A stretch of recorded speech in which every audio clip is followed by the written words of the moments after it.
Hi friends, welcome to தங்க கணிதம். இன்னைக்கு நாம தேர்ட் இயர் பிஎஸ்சி மேக்ஸ்ல பார்ட் 3 வீடியோ தான் பார்க்க போறோம். இது பார்த்தீங்கன்னா ஒரு தியரம். இதோட கொஸ்டின் எப்படி இருக்கலாம் அப்படின்னா, டிரைவ் காஷி-ரீமான் ஈக்குவேஷன்ஸ் அப்படின்னு கேட்கலாம். அப்படி இல்லை அப்படின்னா state and prove Cauchy Riemann equations அப்படின்னு கேட்கலாம். அப்படியே இல்லை அப்படின்னா derive necessary condition for a function to be analytic. Okay, so இந்த மாதிரி இந்த 3 டைப்ஸ் இருக்குல்ல, இல்லை ஏதாவது ஒரு டைப்ல உங்களுக்கு யூனிவர்சிட்டி எக்ஸாம்ல கொஸ்டின் கேட்கலாம். இது வெரி வெரி இம்பார்ட்டன்ட் கொஸ்டின். வாங்க இதோட ஸ்டேட்மெண்ட் ஃபர்ஸ்ட் பார்த்துடலாம். Statement: the necessary condition for a function f of z to be analytic are dou u by dou x is equal to dou v by dou y and dou u by dou y equal to minus dou v by dou x, or dou v by dou x is equal to minus dou u by dou y. So இந்த conditions தான் என்னன்னு சொல்லுவாங்கன்னா necessary condition for a function f of z to be analytic. Okay, அதாவது ஒரு function f of z அனலிட்டிக்காக இருக்கணும் அப்படின்னா இந்த 2 கண்டிஷன்ஸ் தான் நெசசரி கண்டிஷன். ரீஜன் ஆரில் இசடுங்கிற பாயிண்ட்ல அனலிட்டிக்காக இருக்கிற மாதிரியான ஒரு ஃபங்க்ஷன் எஃப் ஆஃப் இசடை நம்ம சூஸ் பண்ணியிருக்கோம். இந்த f of z complex number அப்படிங்கிறதுனால இதில் ரியல் பார்ட் இருக்கும், இமேஜினரி பார்ட்டும் இருக்கும். இதில் real part u of x காமாவை அப்படின்னு எடுத்திருக்கோம், and imaginary part v of x காமாவை. அதனால் f of z equal to u of x காமாவை plus i into v of x காமாவை அப்படின்னு எடுத்திருக்கோம். ஓகே, ஸோ இதுதான் நம்ம ஸ்டேட்மெண்ட்டில் கொடுத்துருக்கோம். let f of z equal to u of x comma y plus I into v of x comma y be an analytic function at a point z in a region R. f of z அனலிட்டிக்கா இருக்கிறதுனால கண்டிப்பா அதோட derivative exist ஆகும். That is இதோட டெரிவேட்டிவ்னா என்ன? f dash of z. Okay, so இப்போ f dash of z the region Rல exist ஆகும். அதுக்கப்புறம் இந்த ஃபார்ம்ல நீங்கள் ஆல்ரெடி உங்களோட ஸ்கூலில் அது +1 படிச்சிருப்பீங்க, ஞாபகம் இருக்குங்களா? அது எப்படி இருக்கும் அப்படின்னா f dash of x is equal to limit of delta x tends to 0 f of x plus delta x minus f of x divided by delta x இருக்கும், ஞாபகம் இருக்குங்களா? டெரிவேட்டிவ் ஃபார்ம்ல. ஸோ அதே தான், பட் இங்கே நம்மளோட ஃபங்க்ஷன் f of z அப்படிங்கிறதுனால இதை நாம f dash of z is equal to limit of delta z tends to 0 f of z plus delta z minus f of z divided by delta z அப்படி நாம எடுத்துக்கலாம். Next ஸ்டெப்ல z அப்படிங்கிறது என்னன்னா x plus iy. Okay, அப்போ delta z அப்படிங்கிறது எப்படி இருக்கும்? Delta x plus i into delta y. Next f of z அப்படின்னா நம்ம என்னன்னு சொல்லியிருக்கோம்? u of x comma y plus i into v of x comma y. Correct தானே? இதுல z plus delta z இதை எப்படி எழுதிக்கலாம்? zனா என்ன? x plus iy plus delta zங்கிறது delta x plus I delta y. இப்போ இந்த ரியல் பார்ட் குரூப் பண்ணிக்கலாம். பண்ணோம்னா x plus delta x வரும், ப்ளஸ் ஐயை காமனாக எடுத்துட்டு இந்த இமேஜினரி பார்ட்டை நம்ம கம்பைன் பண்ணிக்கலாம். அப்போ என்ன வரும்? y plus delta yன்னு வருமா? ஓகே, அப்போ z plus delta z அப்படின்னா x plus delta x plus I into y plus delta y. Next ஸ்டெப்ல f of z plus delta z. அப்போ இதை நம்ம எப்படி எழுத ஆரம்பிக்கலாம்? u of x, y அப்படிங்கிறத நாம u of x இருக்க பிளேஸ்ல x plus delta x, y இருக்க பிளேஸ்ல y plus delta y plus I into v of xக்கு பதிலா x plus delta x, yக்கு பதிலா y plus delta y அப்படி நாம எழுதிக்கலாம். Next step f of z plus delta z minus f of z. Okay, f of z plus delta z இதுதான். இது அப்படியே எடுத்து நம்ம எழுத போகிறோம். So u of x plus delta x, y plus delta y plus I into v of x plus delta x, y plus delta y minus f of z. f of z என்னன்னு சொல்லியிருக்கோம்? u of x, y plus I into v of x, y. இந்த minus இங்கே multiply பண்ணிக்கலாம். Multiply பண்ணோம்னா u of x, y அப்புறம் minus into plus minus I into v of x, y delta z. Delta zங்கிறத நம்ம already find out பண்ணி வச்சுருக்கோம், delta x plus I delta y. So this implies f dash of z equal to limit of delta z tends to 0. Formula என்ன? f of z plus delta z minus f of z தானே, அதனால் இதை எடுத்து அப்படியே எழுதிக்கலாம். u of x plus delta x, y plus delta y plus I into v of x plus delta x, y plus delta y minus u of x comma y minus I into v of x comma y divided by delta z. But delta z na என்ன? delta x plus I into delta y.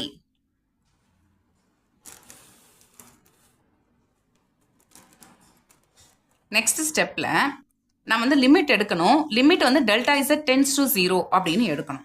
Okay, so அதுக்கு நம்ம என்ன பண்ண போகிறோம்னா first step 1ல் delta y வந்து equal to 0 அப்படின்னு நம்ம ஃபிக்ஸ் பண்ண போகிறோம். ஓகே, அதாவது டெல்டா ஒய் ஈக்குவல் டு 0 அப்படின்னு ஃபிக்ஸ் பண்ணிவிட்டு டெல்டா எக்ஸ் டென்ஸ் டு 0ன்னு எடுக்க போகிறோம். ஓகே, ஸோ அப்படி எடுத்தால் என்ன ஆகும்?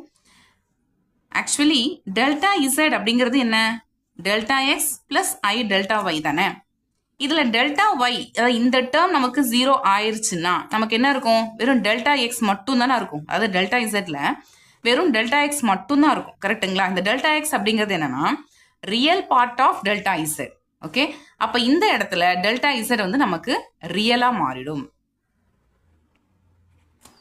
ஓகே, சரி, இப்போ பார்க்கலாம்.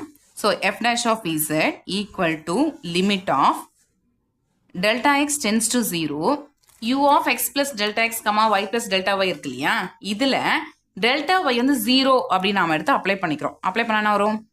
u of x plus delta x comma y plus I into v of x plus delta x comma y, ஏன்னா இங்கே நமக்கு delta y 0 ஆயிடுச்சு, minus of u of x comma y minus I v of x comma y the whole divided by delta X. Okay, இப்போ இதை நம்ம வந்து 2 டேர்ம்ஸாக வந்து பிரிச்சுக்க போகிறோம். அதாவது limit of delta x tends to 0, இந்த யூ டேர்ம் இருக்கு இல்லையா, இந்த ஃபர்ஸ்ட்டும் தேர்டும் இது ரெண்டுத்தையும் கம்பைன் பண்ணிக்கலாம். கம்பைன் பண்ணால் வரும் u of x plus delta x comma y minus u of x comma y divided by delta x. Next இப்போ இந்த செகண்ட் டேர்ம் இருக்கு இல்லையா, இந்த டேர்மும் ஃபோர்த் டேர்மும். ஓகே, இது ரெண்டுத்தையும் நம்ம கம்பைன் பண்ண போகிறோம். சரி, இதில் ரெண்டுத்துலேயும் பார்த்தீங்கன்னா காமனாக ஐ இருக்குது. ஓகே, அதனால் இந்த ஐயை வந்து காமனாக வெளில எடுத்துடலாம். Limit of delta x tends to 0 v of x plus delta x comma y minus v of x comma y divided by delta x equal to, இப்போ இது பார்க்குறதுக்கு எப்படி இருக்குது பாருங்கள், u of x plus delta x comma y minus u of x comma y. இதில் y வந்து ஃபிக்ஸ்டாக இருக்குது, எக்ஸில் மட்டும்தான் சேஞ்சஸ் இருக்குது. கரெக்டுங்களா? இந்த இடத்துல வந்து x plus delta x இருக்குது, இந்த இடத்துல x இருக்குது. அப்புறம் டினாமினேட்டரில் இந்த x plus delta x இருக்குல்ல, அதோட டிஃப்ரென்ஸ் என்ன இருக்கும்? delta x இருக்குது. லிமிட்டை வந்து delta x tends to 0 இருக்குது. அப்போது இது வந்து பார்க்குறதுக்கு எப்படி இருக்குது? Limit of delta x tends to 0 f of x plus delta x comma y minus f of x comma y divided by delta x மாதிரி இருக்கா? அதாவது இதை நம்ம எப்படி எழுதிக்கலாம் அப்படின்னா u dash of x அப்படின்னு எழுதிக்கலாம். u dash of xங்கிறது வேற ஒன்றும் இல்லை, do u by to x தான், பிளஸ் ஐ இன்டூ அதே மாதிரி இந்த டேர்மில் யூக்கு பதிலாக v இருக்கு, அவ்வளோதான் டிஃப்ரென்ஸ். அப்போ இதை நம்ம v dash of xன்னு எழுதிக்கலாம். இப்போ அதுதான் இங்கே சொல்லியிருக்கோம் பாருங்க, f dash of z is equal to first டேர்மில் doe u by to x plus i into இந்த டேர்மில் doe v by to x. இதை நம்மளோட தேர்ட் ஈக்குவேஷனாக மார்க் பண்ணிக்கலாம். ஸோ ஸ்டெப் 1ல நம்ம என்ன பண்ணியிருந்தோம் அப்படின்னா டெல்டா ஒய் ஈக்குவல் டு 0 அப்படின்னு சொல்லிட்டு ஃபிக்ஸட் வேல்யூவாக எடுத்துக்கிட்டு டெல்டா எக்ஸ் வந்து டென்ஸ் டு 0ன்னு எடுத்தோம்ல. இப்போ இதில் நம்ம என்ன பண்ண போகிறோம்னா டெல்டா ஒய் வந்து டென்ஸ் டு 0ன்னு எடுக்க போகிறோம், டெல்டா எக்ஸ் ஈக்குவல் டு 0ன்னு ஃபிக்ஸட் வேல்யூவாக எடுக்க போகிறோம். அப்போ என்ன ஆகும் இப்போ பார்க்கலாம். Now let us assume that delta z tends to 0 by first assuming that delta x equal to 0 and then delta y tends to 0. So இப்படி பண்ணும்போது என்ன ஆகும்? ஆக்சுவலாக டெல்டா இசட் அப்படிங்கிறது என்னது? டெல்டா இசட் அப்படின்னா டெல்டா எக்ஸ் ப்ளஸ் ஐ into delta Y தானே. Okay, இதில் டெல்டா எக்ஸ் வந்து ஃபிக்ஸட் வேல்யூ, அது இது வந்து 0 அப்படின்னு சொல்லிட்டு ஒரு ஃபிக்ஸட் வேல்யூவாக பண்ணிட்டோம் அப்படின்னா அப்போ டெல்டா இசட்ங்கிறது என்னவா இருக்கும்? ஐ இன்ட்டு டெல்டா ஒய் இருக்குமா? அதாவது இந்த கேஸில் நமக்கு ரியல் பார்ட் வேல்யூவே இல்லை, இமேஜினரி பார்ட் மட்டும்தான் இருக்குது. கரெக்டுங்களா? ஸோ அதுதான் இங்கே சொல்லியிருக்கோம். That is delta z is a wholly imaginary. Okay. Next, f dash of z is equal to, so limit of, இப்போ நம்ம delta y tends to 0 எடுக்கிறோம், delta x வந்து 0 அப்படின்னு ஃபிக்ஸ் பண்ணிட்டோம் இல்லையா? அப்போ இந்த இடத்துல இதுக்கப்புறம் delta x இருக்காது. u of x, y plus delta y plus I into v of இதே மாதிரி இங்கே எக்ஸ் ப்ளஸ் டெல்டா எக்ஸ்னு இருந்திருக்கும்ல, அந்த இடத்துல டெல்டா எக்ஸோட வேல்யூ 0. அப்போ வேறு எக்ஸ் மட்டும் தான் இருக்கும். அதுக்கப்புறம் y plus delta y minus u of x, y plus i into v of x, y divided by delta இசட்ல என்ன ஆயிருக்கும், டெல்டா எக்ஸ் 0ன்னு ஃபிக்ஸ் பண்ணதுனால இது இருக்காது. அப்போ டெல்டா இசட்ங்கிறது வெறும் i இன்ட்டு டெல்டா ஒய் மட்டும்தான். அதை எடுத்து இங்கே நாம் எழுதிக்கிட்டோம்.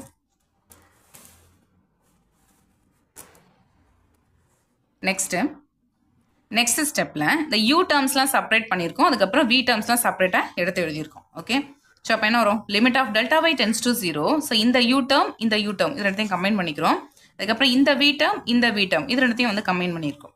சரிங்களா, கம்பைன் பண்ணிவிட்டு இந்த ரெண்டு லிமிட்டையும் அப்படி அழகாக ஸ்ப்ளிட் பண்ணிக்கிறோம். அது சிங்கிள் லிமிட்டாக இருக்குது. இதை ரெண்டு லிமிட்டாக வந்து ஸ்ப்ளிட் பண்ணி எடுத்துருக்கோம்.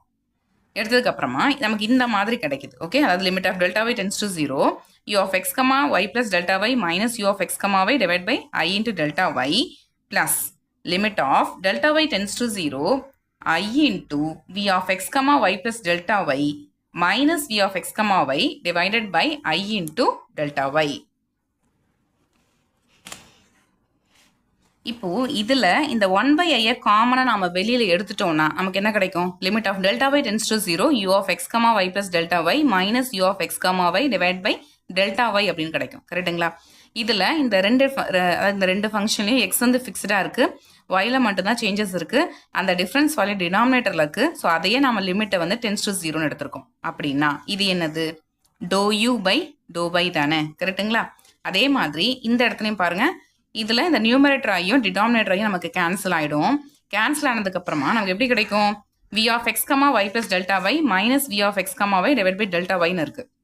அதாவது இந்த ஃபங்க்ஷன் வியில் எக்ஸ் வந்து ஃபிக்ஸ்டாக இருக்குது, ஒயில் மட்டும்தான் டிஃப்ரென்ஸ் இருக்குது. அந்த டிஃப்ரென்ஸ் வேல்யூ இருக்குல்ல, அது y plus delta y, இதோட டிஃப்ரென்ஸ் வேல்யூ டெல்டா y டினாமினேட்டர்லையும் இருக்குது. அதே நம்ம வந்து லிமிட்டாக எடுத்திருக்கோம், limit of delta y tends to 0. அப்போ இது என்னதுன்னா doh v by doh y. So அதுதான் இங்கே எடுத்து எழுதியிருக்கோம், 1/i doh u by to y plus doh v by to y. Okay, so next ஸ்டெப்பில் என்ன பண்ணியிருக்கோம் அப்படின்னா, இங்கே multiply and divide by i போட்டிருக்கோம். எதுக்காக இதை பண்ணணும் அப்படின்னா, இப்போ 1/i இருந்துச்சுன்னா நமக்கு கரெக்டாக இருக்காது இல்லையா. இப்போ ஜென்ரலாக ஒரு காம்ப்ளெக்ஸ் நம்பர்னால் எப்படி இருக்கும், ரியல் பார்ட் வேல்யூ ப்ளஸ் ஐ இன்ட்டு இமேஜினரி பார்ட் வேல்யூ இப்படி தானே இருக்கணும். இந்த ஃபார்மேட்டில் தான் இருக்கணும், டினாமினேட்லாம் இருக்கக்கூடாது. அது ஒரு ரியல் பார்ட் வேல்யூ ப்ளஸ் ஐ இன்ட்டு இமேஜினரி பார்ட் வேல்யூ இந்த மாதிரி இருக்கணும். ஸோ அதை கொண்டு வர்றதுக்காக தான் இந்த டினாமினேட்டர் ஐயை வந்து நம்ம ரிமூவ் பண்ணி ஆகணும். டேரெக்டாக அப்படியே தூக்கிட்டலாம் முடியாது இல்லையா. ஸோ அதனால் ஜஸ்ட் மல்டிப்ளை டிவைட் பண்ணிங்கன்னா இது ஆட்டோமேட்டிக்காக டினாமினேட்டரில் ஐ வந்து இல்லாமல் போயிடும்.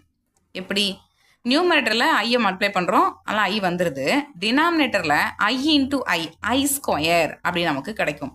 இந்த ஐ ஸ்கொயரோட வேல்யூ தான் என்னென்னா -1. அதை நீங்கள் நம்ம டினாமினேட்டரில் போடுறோம். இந்த மைனஸ் ஜஸ்ட் அப்படி நியூமரேட்டர் சேர்த்து நம்ம எழுதிக்கலாம். So -i into doh u by to y plus doh v by to y. இது நம்மளோட 4th ஈக்குவேஷன் நம்ம மார்க் பண்ணிட்டோம். ஓகே, ஆல்ரெடி 3rd ஈக்குவேஷனில் நமக்கு என்ன கிடச்சிருந்தது, f dash of z is equal to dou u by dou x plus I into dou v by dou x தானே. இது நம்மளோட 4th ஈக்குவேஷன். ரெண்டுத்துலையுமே நமக்கு left hand side f dash of z தான் இருக்குது. அதனால் ரெண்டுத்தையும் நாம் ஈக்குவேட் பண்ணிக்கிறோம். ஓகே, ஸோ அதுதான் இந்த ஸ்டெப்பில் சொல்லியிருக்கோம். ஃப்ரம் 3 and 4 ரெண்டுத்தையும் நம்ம ஈக்குவேட் பண்ணிக்கிட்டோம். ஈக்குவேட் பண்ணிவிட்டு இதில் ரியல் அண்ட் இமேஜினரி பார்ட்ஸை ஈக்குவேட் பண்ணிக்கலாம்.